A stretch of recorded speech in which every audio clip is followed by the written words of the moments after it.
now lost, right? So let's see if we expand this. Yeah. So here's all the different combinations. So he's got these different colors that are being used.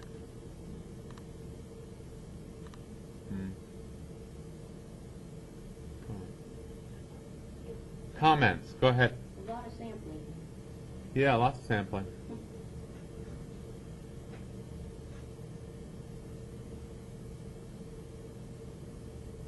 I guess I don't understand his just like you were saying, like he broke down the labels to see the different symbology, but looking at it, I don't understand the difference.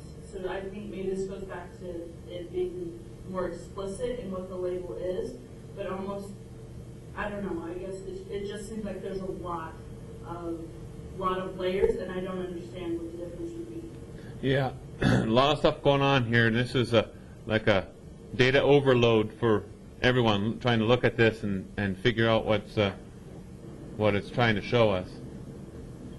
Yeah, maybe if he had it as like one layer there, and then each one had a different symbology with the name of what it actually means, more descriptively. Yeah, that's why you just have to click the plus sign once instead of like 15 times. Yeah, see here he's got brook trout way down here, BKT, but then it's all like this. And I think so, doing some data management is using the geodatabase, this could be set up without too much difficulty, really, especially using coded value domains. There might be 7 or 8 different combinations he's got here, right? 1, 2, 3, 4, 5, 6, 7, 8. Then in individuals, 9, 10, 11, whatever. Oh, maybe 15 or so. And that could be coded up with this, actually shown to people. Yeah, I think that would help out a lot, because then what you'd do is you'd lose every one of these layers here. It would then become one layer.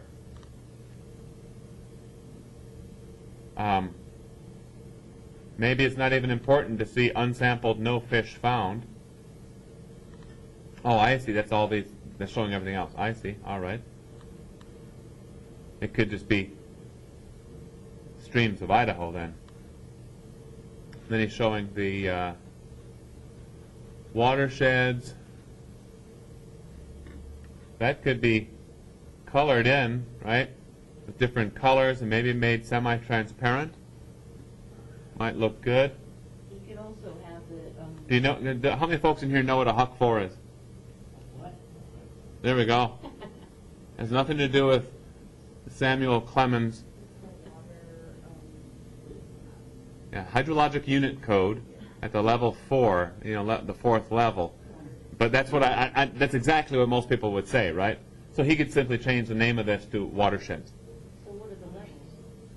Huh? What are the, what? Level 1 would be all the watersheds that drain into the Mississippi.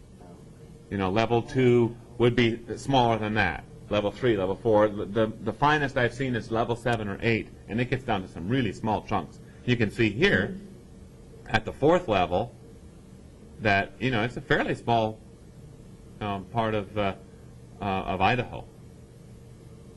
And one observation or one idea is that he could have all the layers turned off except for the ones that were just single fish, and then you could. Yeah, right. That's good. Yeah, by default. So it'd be a little simpler to look at it first. Right. Uh-huh. Another thing is his labeling, like where it says American Falls in black. Is that the city itself? Well, not only is it hard to see the letters or the label itself, but is that of the watershed name, or is that just the general area? Yeah, I don't know. That must be the American Falls watershed. But that is kind of confusing if you look at it, because this is what we know as Idaho, as American Falls. Okay. But I like that idea of just showing some of the information to begin with, just the individual fish, and then show the combinations as people dig into it. That'd be good, yeah. Yeah, and maybe even remove these labels until a person zooms in. Have a scale dependency applied to the labels so you don't see all that at once. And then when you zoom in to, kind of what you'd be expecting to be you're zoomed into the watershed level, then it would maybe give you the name of the watershed. That might work out nicely. Anything else? Bryson will have to watch this later on YouTube and get a bunch of pointers or ideas at least.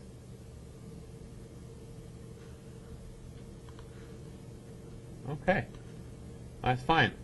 Looks nice and actually performs real quick though too, so it's all right. Fish. You want the second one? Mercury risk? You want this one? Okay. So this is CETAs. Now don't start telling the story here yet until we get the mic over to you. There we go. This map of US shows the mercury concentration across the United States. The red dot shows the fish mercury concentration greater than 0.3 ppm. That is like human health criteria set by US EPA. The green triangle that shows like the populated city, with population greater than 1 million. The Greater than what? 1 million. That can't be right. The cities with greater than, Boise? yeah. Oh, Boise's not a million. oh, I think I wanna see 1,000. that. Oh, no. It's a big city. A big city. Okay. I'm sorry for like not keeping track of the I think. And the green, this line shows the rivers, and I have put this river here because we can see how the mercury concentration like gets transported through the river. And the background picture, like the base map, is the prediction map. Like this is the prediction done on the basis of the mercury record we have. And like it shows, like if we select the Idaho, like if you see in the Idaho, like it seems like there's a low concentration of mercury, like, and in the red, like in the below, like there's some red spot that shows like high concentration of mercury, like even crossing the US EPA human health criteria. And this is all, yeah. Okay. Well, my initial comments is looks real good. Okay, so the TPM did come in. Yeah. I wasn't there a second ago until I opened this up. Why the green rivers though? River, I didn't want to show it like the red. I mean, people are expecting rivers to be blue. Blue, okay, I think I at first I had put it like the blue, but with the background layer, I don't know what I did, but yeah, with the population, I think it was, I forgot how much I had selected, but these are the populated cities, yeah. Yeah, I think you can maybe change it to large cities. Yeah, that's just fine. Yeah, and I also came across the problem, like if I would select this red spot, it has to show the actual mercury concentration, but like I couldn't do that because like I had checked the mercury concentration, but it didn't apply. Okay.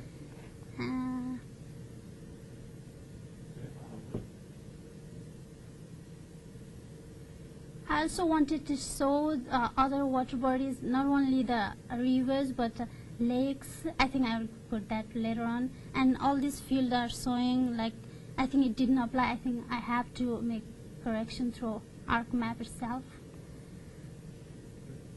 Okay, you might want to see if you can get some of these fields turned off. Yeah, I did that, but it didn't apply. I don't know. Do it in ArcMap. Yeah, I will. Okay, and then the other thing is on these red dots, and red's just fine to use for this, but why don't you use graduated symbols? Oh, that means like, So that there'll be bigger red dots. but what if they overlap with the, like some of the area they have like the bigger, like really high concentration? Well, yeah, that might do that. I don't know. You might want to just play around with it on your own machine before you implement it on, on this, on the server, to see what you. Whoops, I did the wrong one. It's not showing mercury concentration right now. So what you Like, got here is you've got there's the mercury concentration is 0.32. That's a whole lot higher than just. Well, I saw one a little while ago was 0.6 or something like that. Some of them are way higher than your 0.3 minimum. So you might want to show that. Play with that on your own machine first before you implement it on the server. And if they get too huge and they disturb everything else, then forget about it. But I wouldn't doubt that you'd be able to apply some of that and make it look really good and much more intuitive. But what is like the prediction map? This prediction map is not like, it's not showing the actual scenario, because like they have like USEPA, they have done the sampling mostly on the eastern United States, and we know that like Idaho also has like more mercury concentration because of the phosphorus mining going on around Idaho, like Idaho, Oregon, Washington, yeah. Any more other comments for Sita? I have a question. What's the date of the data? Yeah, it was all the study conducted between 1995 and 2005. Because I think I mentioned it before. I was just wondering why nothing shows in northern Idaho. We got that Silver Valley. Because simply there is no data around Idaho, that's why it looks like there is no mercury, but it's not the case. Yeah. Population density is probably too low for the EPA to warrant sampling up Well, I there. know they I worked up there for a summer, and you can't swim in certain lakes, and you know, your kids play in some dirt near the lakes, and they had to truck in dirt to some of the playgrounds at the schools. Yeah, even like in our water quality class, we did sampling, like we did the study in the Blackfoot Reservoir, and at that time it was way higher, like it was higher than shown by this map. And there are many mercury releasing sites in Idaho itself. Okay, well, cool, very neat. So a couple edits have been suggested on this, and let's see how it looks next time. Czechia hydrological data. It's mine. This is Yang from Idaho Forest. Okay, go ahead and tell us about what we're seeing here. The reason that I chose the water resources topic is because I have been developing an open source hydrological data management software named HydroDesktop, which enable the users to search, download, visualize, and analyze the hydrologic data, not only inside of the USA, but even outside of the USA area.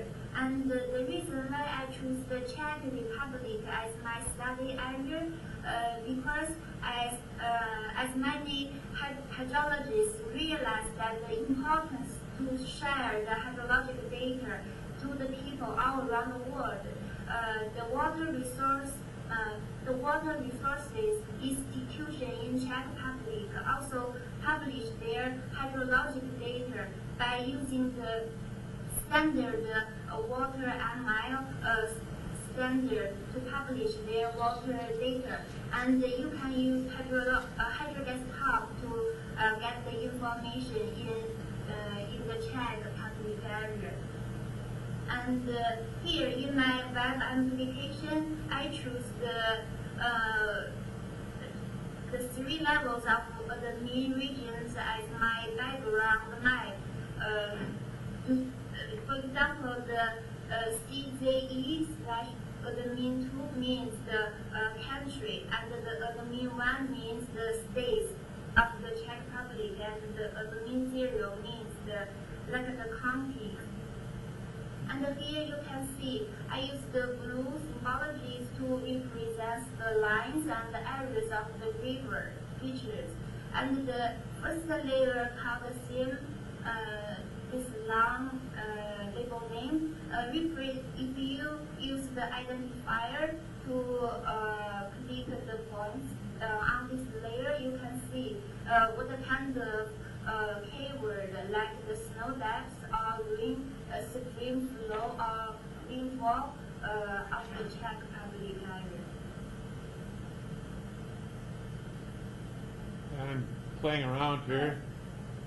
seeing what I can see.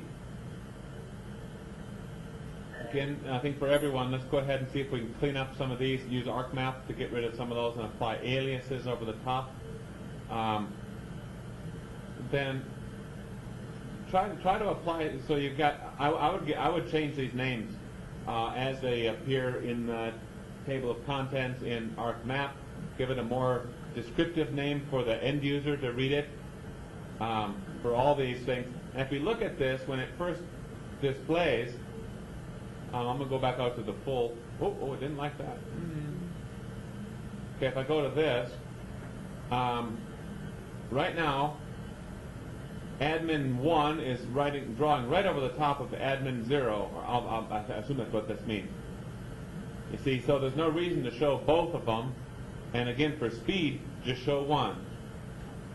And I don't know if you want to just show 0 or what. Now you could do 2, because 2 is the, I see is the kind of the hollow polygons that are subsets of 0. So think about which one you really want to display to begin with, but I would not display both 0 and 1 since they're drawing over the top of one another. Changing these names, and then give some sort of a more descriptive name to your theme. These are some sort of samples or whatever. These are point features. So some of those things I can see would really help you out quite a bit. Where exactly is Czechoslovakia, folks? What's this up here? What's this country here? What's this country here? See what I'm driving at? Now, I can't visualize exactly where this is, right? I mean, I know it's part of the former Soviet Union, and I can generally place it, but I would lose if I was on Jeopardy and was asked what is the country north of Czechoslovakia, right? Unless I had a multiple choice, I might get it then. So what I'm saying is pull in some base layer. It's functioning fast enough as it is. You could certainly use a base layer to give it some more context so people can better understand what this is. And I think that would be helpful.